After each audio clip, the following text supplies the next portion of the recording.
I'm gonna tell you what Tim Tebow told Kyler Murray about his decision to play football and baseball, and all that's coming up after the bumper. What do you mean you don't subscribe to my son's YouTube channel?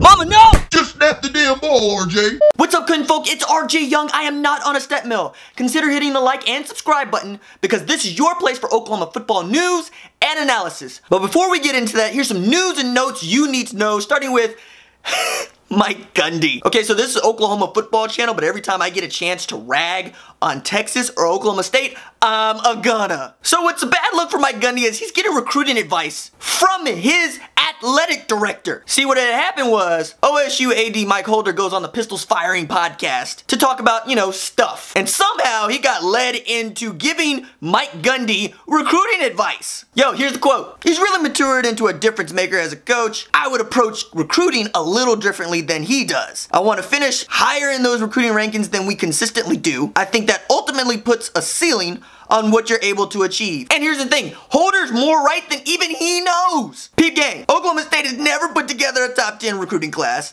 despite 6 10-win seasons, including 3 straight since 2010.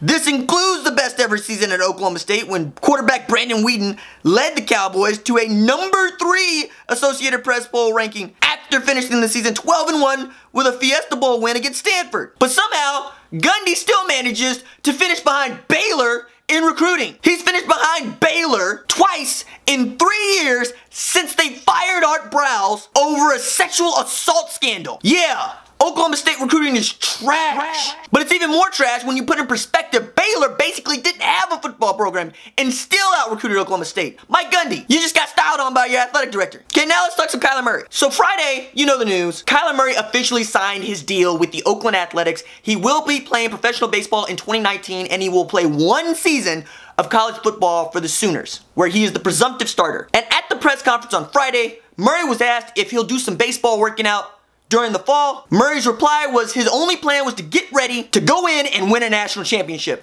which is exactly what Oklahoma Sooner fans want to hear. But there's a lot of folks who believe Kyler is not acting in his best interest by playing football. There's going to be this ongoing discussion about what happens if he gets hurt, insurance or no insurance, about whether or not he's going to be pulling his punches when he plays quarterback. Is he going to slide? Is he going to dive for first downs? Is he going to take himself out of the game? Is he going to, at some point, get concussed and then protect his future for the rest of the way? These are all valid questions, and Tim Tebow apparently took those into account when he gave his answer ahead of his AA game against the Hartford Yard Goats, which is a terrible but awesome AA mascot. For what it's worth, Tim Tebow plays for the Binghamton Rumble Ponies. Again, terrible but awesome mascot. Tebow told the press, quote, I would tell him to be locked in and focused. If he's coming back to play football, don't give yourself an out. I think a lot of people always want to fall back and they want an escape route, and he's got one, but don't take it. Go to work every day as though football is your only goal. It's your dream, right? And take that and pursue it and go win yourself a championship,